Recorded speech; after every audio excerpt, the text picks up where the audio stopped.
네, 만나서 반갑습니다. 연일 계속되는 무더위 가운데 얼마나 힘드십니까? 오늘 얼마나 덥던지 이런 생각이 들 정도로 여기에 계란을 놓으면 한 몇 시간 후에 이게 후라이가 되는지 익겠다. 그 정도로 많이 덥더라고요. 여러분들 고생들 많으시죠? 네, 우리 서로 인사하겠습니다. 네, 만나서 반갑습니다. 축복합니다. 네, 오늘 중고등부가 어제부터 수련회가 있어서 오늘 여기 멤버들이 좀 비기도 하고 또 찬양팀이 이렇게 교체가 되기도 했습니다. 보이지 않는 멤버들은 교사들로 이렇게 섬기러 갔습니다. 그런데 오늘 대신해주는 우리 20살 청년들이 찬양을 얼마나 잘하든지 우리 세진이와 또 누구죠? 준상이 너무 잘해요. 중고등부에서 잘 배우고 올라왔고 또 청년부에서 또 지도를 잘 받아서 찬양을 참 잘하는 것 같아요. 너무 감사하고 일단은 목소리가 커서 마음에 들었어요. 네, 어떻게 저렇게 자신 있게 할 수 있을까? 그래서 저런 자신감이 쉽게 생기는 게 아니거든요. 훈련을 통해서 생기는데 참 잘 다듬어져서 하나님 앞에 또 귀하게 쓰임 받기를 간절히 소망합니다. 오늘 본문의 말씀을 가지고 너희와 너희 자녀를 위해 울라라는 제목으로 말씀을 전하고자 합니다. 지금은 우리 교회의 교육부서의 자녀들이 신앙운동을 하는 시즌입니다. 그래서 오늘 이 본문의 말씀을 선택하게 된 경위입니다. 부모 중에 자녀를 사랑하지 않는 부모가 없고 자녀가 잘 되기를 바라지 않는 부모는 없습니다. 그러나 부모의 생각만큼 자녀는 잘 따라주지 않는 경우가 많고 부모의 기대만큼 잘 자라주지 않는 경우가 적지 않습니다. 특히 믿음의 부모인 경우 더욱 그렇습니다.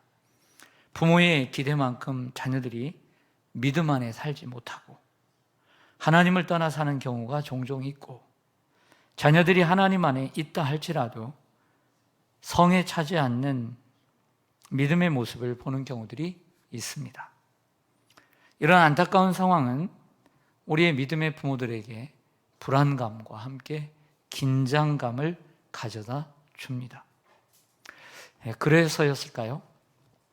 십자가를 지시고 재판을 받고 십자가를 지시고 못 박히시진 않았지만 이 비아돌로로사라고 하는 그 십자가의 길을 걸으면서 갈보리산으로 오르시는 그 예수님께서 자신을 따라오는 백성과 그를 위해 가슴을 치며 슬피우는 큰 무리의 여자들을 향해 예루살렘의 딸들아 나를 위하여 울지 말고 너희와 너희 자녀를 위하여 울라고 말씀하십니다. 예수님을 따르는 무리들 가운데 여자들이 많았고 그들은 가슴을 치며 슬피 울었다 했습니다. 예수님을 따르는 사람들 가운데는 어떤 사람들이 있었을까 한번 생각해 보았습니다.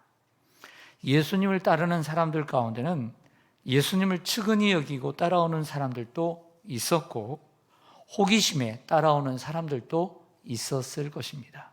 구경거리로. 아니면 예수님을 비난하고 욕하는 자들로 따라오는 자들이 있었고 반대로 예수님을 소중히 여기고 아끼며 사랑하는 이들도 함께 섞여 있었을 것입니다.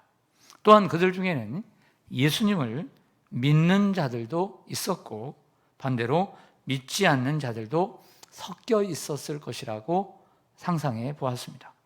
그런데 힘들게 십자가를 지시고 가시는 예수님께서 잠시 돌이켜 그 힘드심에도 불구하고 여러 번 쓰러지셨는데 불구하고 그리고 이 시몬이라는 사람이 구레네 사람 시몬이 대신 십자가를 질 정도로 힘이 들었습니다. 아니면 시몬이 그래도 십자가를 대신 져주심으로 한숨을 돌리시고 뒤를 돌아보며 말하고 싶었던 말을 하신 것은 아닌가 이렇게 말씀하십니다. 예루살렘의 딸들아 나를 위하여 울지 말라. 너희와 너희 자녀를 위하여 울라. 이 말씀을 가지고 몇 가지를 생각해 보고자 합니다. 이 구절을 가지고 먼저 생각할 것은 누구를 위해 눈물을 흘려야 하느냐? 후라고 하는 단어입니다. 누구냐 이거죠. 누구를 위해서 눈물을 흘려야 하느냐? 너희와 너희 자녀입니다. 그렇습니다. 우리는 우리와 우리의 자녀를 위해 함께 기도해야 합니다. 왜냐하면 자녀들의 일은 우리의 일이요, 우리의 일은 자녀의 일이기 때문입니다. 부모와 자녀는 생명 공동체입니다. 그녀들은 예수님을 위해 눈물을 흘리고 있었는데 그러지 말라는 것입니다. 예수님은 지금 비록 눈으로 볼 때는 고단하게 힘겹게 십자가를 지고 가시지만 예수님의 이 십자가 지신 예수님은 우리의 죄의 문제를 해결하시고 우리를 구원하시기 위해서 걸어가신 참된 승자의 걸음으로 가고 있는 거예요. 그런 예수님을 보고 울 필요가 없다. 나는 정말 내가 해야 할 일, 그리고 온 세상을 구원하고 그리고 하나님의 말씀에 순종하고 내가 걸어가야 할, 내가 짊어져야 될 십자가를 지고 당당하게 걸어가니 이 영광의 길이니 나를 위해서 울 필요가 없다. 할렐루야. 그 십자가로 죄의 문제를 해결하시고 원수들 앞에서 승리를 선포하시기 직전이었기 때문에 예수님을 위해서 울 필요가 없다는 것이죠. 예수님의 입장에 생각해 보세요. 예수님의 입장에서 예수님은 지금 실패의 길을 걸어가거나 아니면 잘못된 길을 걸어가는 게 아니잖아요. 승리의 길을, 순종의 길을 걸어가고 있다는 거예요. 구원의 길을. 그러므로 그녀들은 예수님을 위해서가 아니라 예수님의 죽음을 초래했던 그들의 죄, 그리고 자녀들의 죄를 위해 울어야 합니다. 더 나아가 예수님이 보이신 사랑을 멸시하고 그 예수님의 은혜를 거부할 때 임하는 재앙과 심판을 두려워하고 울라라고 하는 것입니다. 예수님을 생각하는 것은 귀한 것입니다. 하지만 예수님이 불쌍하다고 울 필요는 없다는 거예요. 예수님의 은혜가 감사해서 울어야지 예수님이 불쌍해서 울 필요 없다라는 거죠. 예수님 너무나 멋진 길을 가고 계시기 때문이에요. 비록 십자가를 지시지만 그 십자가는 사명이었기 때문인 것이죠. 도리어 예수님께서 십자가를 지셔야만 했던 그들의 죄, 그리고 그 자녀들의 죄, 그 죄를 놓고 울라는 것입니다.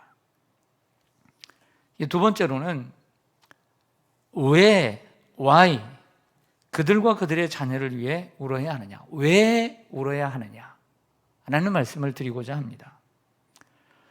누가복음 23장 29절을 좀 보실까요?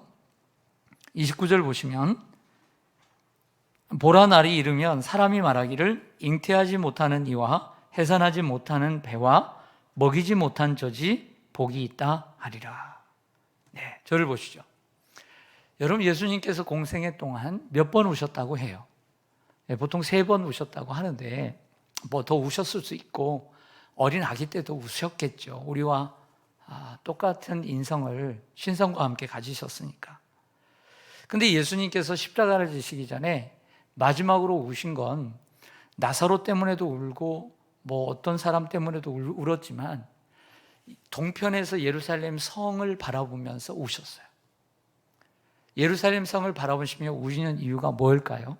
그것은 곧 예수님께서 십자가에 돌아가실 때는 주 30년입니다. 예수님께서 주 한 4년 전에, 주전 4년 전에 탄생하셨기 때문에 정확하게 말해서 지금이 주 30년인데 후에 곧 로마에 의해서 이 예루살렘 성이 멸망하고 성전이 파괴될 사건을 바라보면서 우셨어요.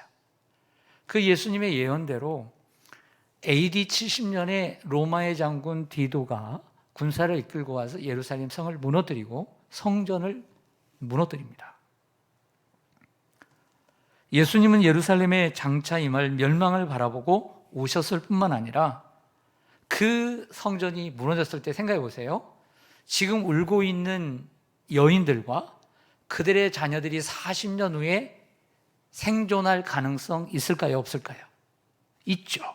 그 자녀들은 거의 100%죠. 그리고 지금 울고 있는 엄마 부모들은 반반이죠. 40년 후에 충분히 살 수 있는 가능성이 크다는 것이죠. 그러면 디도위에서 예루살렘 성성이 무너질 때 그들이 고통을 받겠어요, 안 받겠어요? 받죠, 당연히. 그 자녀들이 받고 그 부모들이 분명히 받을 것입니다.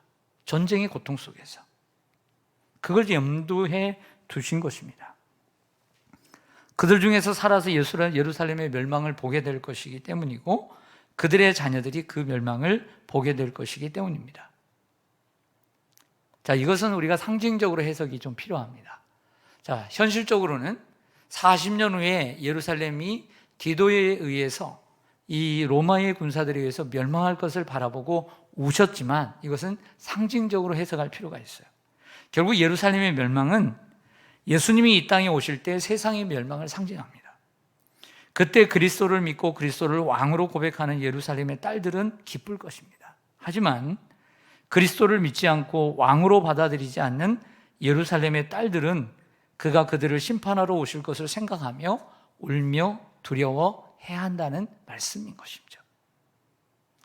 여러분, 우리가 이 세상의 삶 문제, 우리와 나와 우리의 자녀들을 울 때 이 세상에서 잘 먹고 잘 살고 또 못 먹고 못 살고 힘든 것만을 위해서 울지는 않잖아요. 우리는 영혼을 가지고 있고 믿음의 사람이기 때문에 우리의 자녀들 잘 되는 것 못 되는 것 때문에만 우는 거 아니잖아요. 그들의 영혼을 위해서 울잖아요. 그들이 예수님이 재림하실 때 심판하실 때 멸망받을까 가족을 위해서 울잖아요. 그래야 안 그래요? 그렇잖아요. 우리가 이 세상에 우리의 자녀들이 어느 대학에 합격하느냐, 뭐가 더 합격하느냐, 어디에 취직을 잘하느냐 못하느냐, 그것 때문에만 우는 건 아니잖아요. 그 영혼을 위해서 우는 거잖아요. 그래서 예수님도 당연히 그들을 생각할 때, 야, 40년 후에 예루살렘 성이 무너지니까 너희들 걱정됐다, 그것 때문만 울었겠어요? 예수님이 다시 오실 때 그들의 영혼의 상태를 놓고 울었던 것이죠. 예루살렘의 딸들아, 나를 위하여 울지 말고 너와 너희와 너희의 자녀를 위해서 울라. 예수님은 십자가를 지고 갈보리 언덕을 오르고 계시지만 예수님이 불쌍한 것이 아니죠. 그들의 영혼이 불쌍하죠. 그들의 삶이 불쌍한 것이죠. 그렇게 말하는 것입니다. 나는 전혀 불쌍하지 않다. 울지 마라, 나를 위해서. 나는 내가 가야 할 길, 너희들을 구원할 길, 죄의 문제를 해결할 길을 나는 가고 있다. 너희와 너희 자녀를 위해서 울라. 주님은 십자가를 넘어 천국을 누리게 되지만 그들은 십자가를 외면하고 지옥을 경험하게 될 수 있기 때문에 말씀하고 있는 것입니다. 세 번째로, 먼저는 누구를 위해서 울어야 하는가? 두 번째는 왜 울어야 하는가? 마지막 세 번째로는 무엇을 해야 하느냐는 질문을 던져봅니다. 영안을 열어 이 실체를 바라보고 우리가 할 수 있는 것은 우는 것밖에 없습니다. 무엇을 해야 하느냐 이렇게 말할 때 질문을 던질 때 예수님의 답은 울라 하는 거예요. 울라, 울라. 따라서 하겠습니다. 울라, 울라, 울라. 울으라고 그러잖아요. 우리 말씀에 순종하면서 울어야 될 줄로 믿습니다. 울어야죠. 성경은 우는 것을 단순하게 우는 것으로 표현하지 않고 그 우는 것을 눈물로, 그리고 눈물의 기도로 하나의 문장을 완성해 가십니다. 결국 울라는 것은 눈물로 기도하라는 거죠. 그냥 한탄하면서 아이고 아이고 아이고 아이고. 우리 아버지가 상여를 질 때마다 앞에서 이걸 많이 해서 그런지 저도 한번 할 것 같아요.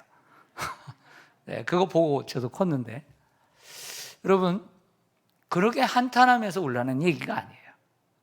여기서 울라는 것은 기도하라는 것 아닐까요? 우리 예수님은 히브리서 5장 7절의 말씀처럼 심한 통곡과 눈물로 간구와 소원을 올렸고 하나님께서는 예수님의 경외심을 보시고 간구를 들어주셨다라고 히브리서 5장 7절에 말씀합니다. 참 소중한 말씀이에요. 예수님께서 우리의 삶의 모범을 보여주신 이 기도 대단히 중요합니다. 심한 통곡과 눈물로 기도와 간구를 올렸고 그 예수님의 경외심을 보시고 하나님이 응답해 주셨더라. 바울도 밤낮 쉬지 않고 눈물로 각 사람을 훈계하고 가르쳤습니다. 두란노 서원에서, 에베소 교회에서. 그래서 소아시아에 있는 유대인과 헬라인들이 다 같이 와서 말씀을 들었습니다. 히스기야는 눈물로 기도할 때 민족을 구원하고 또 자신의 병을 낫게 되었습니다. 한나는 아들이 없어 통곡하며 기도했습니다. 통곡하며 눈물로 기도할 때 아들 사무엘을 얻었습니다. 그리고 약속대로 젖을 떼고 엘리 제사장에게 그 성소에 그 아들을 바칠 때, 바치고 끝났겠습니까? 성경에는 기록되지는 않지만 그 어린 젖된 아이를 놓고 얼마나 눈물로 기도했겠습니까? 그 아들을 눈물로 기도를 하면서 달라고 했던 그 엄마가 젖된 아이를 놓고 기도하지 않을 엄마가 어디 있겠습니까? 탕자였던 어거스틴을 변화시킨 것은 어머니 모니카의 눈물의 기도였습니다. 그때 당시 암브로스 목사님은, 밀라노의 이 암브로스 목사님은 다음과 같은 유명한 말을 남겼습니다. 기도하는 자의 자식은 결코 망하지 않습니다. 모세의 어머니 요게벳은 이 나일 강물에 갈대 상자를 만들어서 100일 된, 딱 석 달 100일 된 모세를 띄워 보내면서 기도를 했을 것입니다. 하나님, 그 당시에 하나님을 경외하는 산파들도 있었고요. 그러다 보니까 하나님을 경외하는 이들이 있었을 거라고 봐요. 그래서 하나님, 이 아이를 하나님께 부탁합니다. 어떻게든지 살려주십시오 하면서 보내지 않았을까요? 그리고 하나님의 은혜로 유모가 되어서 젖을 먹이면서 그 아이에게 하나님을 가리키면서 눈물로 기도했을 것입니다. 요즘 저에게 들어오는 찬양이 하나 있습니다. 그것은 유명한 요게벳의 노래라고 하는 찬양입니다. 연평안이라고 하는 분이 작사 작곡한 이 요게벳의 노래, 즉 이 모세의 이스라엘 민족을 애굽에서 구해내고 또 가나안 땅까지 이끌어냈던 이 모세의 어머니가 바로 요게벳입니다. 아므람과 요게벳. 그런데 이 가사가 제게 감동을 줘요. 뭐든지 이렇게 오래돼도 처음부터 나에게 은혜가 되는 게 아니라 시간이 흐르는데 어느 순간 은혜가 되는 가사들이 있잖아요. 그래서 이게 좀 저에게 감동을 주고, 감동을 줄 뿐만 아니라 그 가사가 저의 기도의 제목이 되었습니다. 한번 들어보세요. 작은 갈대 상자, 물이 새지 않도록 역청과 나무 진을 칠하네. 어떤 마음이었을까? 그녀의 두 눈엔 눈물이 흐르고 흘러 동그란 눈으로 엄마를 보고 있는 아이와 입을 맞추고 상자를 덮고 강가에 띄우며 간절히 기도했겠지. 정처 없이 강물에 흔들흔들 흘러내려가는 그 상자를 보며 눈을 감아도 보이는 아이와 눈을 맞추며, 눈을 감아도 보이는 아이와 눈을 맞추며 주저앉아 눈물을 흘렸겠지. 저의 기도의 제목은 이 후렴입니다. 너의 삶의 참 주인, 너의 참 부모이신 하나님 그 손에 너의 삶을 맡긴다. 너의 삶의 참 주인, 너를 이끄시는 주 하나님 그 손에 너의 삶을 드린다. 그가 너를 구원하시리, 그가 너를 이끄시리라, 그가 너를 사용하시리, 그가 너를 인도하시리. 아멘. 여러분들이 세상을 떠나갈 때 그 자녀 여러분들이 기를 수 있겠습니까? 여러분들이 나이가 늙어서 그 자녀 책임질 수 있겠습니까? 너의 삶의 참 주인, 우리 자녀들의 삶의 참 주인이 누구입니까? 우리 부모입니까? 아니죠. 너의 참 부모이신 하나님 그 손에 너의 삶을 맡긴다. 너의 삶의 참 주인, 너를 이끄시는 주 하나님 그 손에 너의 삶을 드린다. 그가 널 구원하시리, 그가 널 이끄시리라, 그가 널 사용하시리, 그가 너를 인도하시리. 이게 이 찬양이 저의 마음속에 들어오더라고요. 그래서 이 후렴을 가지고 기도합니다. 하나님, 우리의 자녀의 참 주인이 되시고 참 부모가 되어 주시옵소서. 하나님께서 참 주인이 되어 주시고 참 부모가 되어 주셔서 이끌어 주시고 인도해 주시옵소서. 성경은 말씀합니다. 눈물을 흘리며 씨를 뿌리는 자는 기쁨으로 거두리로다. 울며 씨를 뿌리러 나가는 자는 반드시 기쁨으로 그 곡식단을 가지고 돌아오리로다. 예수님 명령합니다.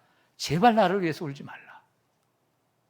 나를 위해서 울지 말고 너와 너의 자녀를 위해서 울라. 누구를 위해서 울어야 되겠어요? 자녀만을 위해서 울면 안 돼요. 자녀와 부모는 운명 공동체예요. 나도 잘 돼야 되지만 자녀도 잘 돼야 되고, 자녀만 잘 되면 안 되고 나도 잘 돼야 되는 거예요. 그리고 함께 잘 될 때 우리가 잘 되는 거예요. 사랑하는 성도 여러분, 저도 오늘 장례식을 다녀왔는데 예수님 믿고 죽은 사람은 복이 있는 사람입니다. 그러므로 인간적인 이별과 아픔으로 울어야 하지만 영적인 측면에서는 울 필요가 없고 도리어 기뻐하고 감사해야 합니다. 그 어머님이 남겨주신 믿음의 유산, 사랑의 흔적들, 그리고 인고의 세월 속에서 우리들에게 보여주는 교훈들, 도리어 그것을 생각하며 하나님 앞에 감사하고 또 기뻐해야 합니다. 저는 이렇게 마지막으로 말씀드리고 싶어요. 예수님께서 십자가를 지시고 너무 힘드셔서 여러 번 쓰러지시고 그걸 보고 있던 로마 군병도 어쩔 수 없이 좀 등치 좀 깨있는 구레네 사람 시몬을 대신 억지로 십자가를 지게 하실 정도로 힘들게 그 갈보리 언덕을 올라가신 그 예수님. 그러지만 그 십자가는 자신이 져야 될 십자가. 남들이 볼 때는 고단해 보이고 안 돼 보일 수 있지만, 측은해 볼 수 있지만 예수님은 영광의 길, 자신이 짊어져야 될 하나님께서 맡겨주신 사명의 십자가의 길을 걸어가고 있습니다. 그래서 딱 말하죠. 나를 위해서 울지 말라. 너와 너의 자녀를 위해서 울라. 우리도 나이가 들어 예수님처럼 말할 수 있어야 합니다. 얘들아, 손주들아, 할머니 할아버지를 위해 울지 마라. 아들아 딸아, 나를 위해 울 필요 없다. 나는 하나님을 믿고 그 영광스러운 천국의 소망을 바라보고 나는 살아간다. 그리고 네 눈에 볼 때 내가 측은히 보일 때도 있지만 나는 예수님께서 나에게 맡겨주신 그 사명 십자가를 지고 영광스럽게 살아가고 있다. 나를 위해서 울 필요 없다. 대신 너 자신을 위해 그리고 너의 자녀를 위하여 울어라 라고 말할 수 있어야 하겠습니다. 기도하겠습니다.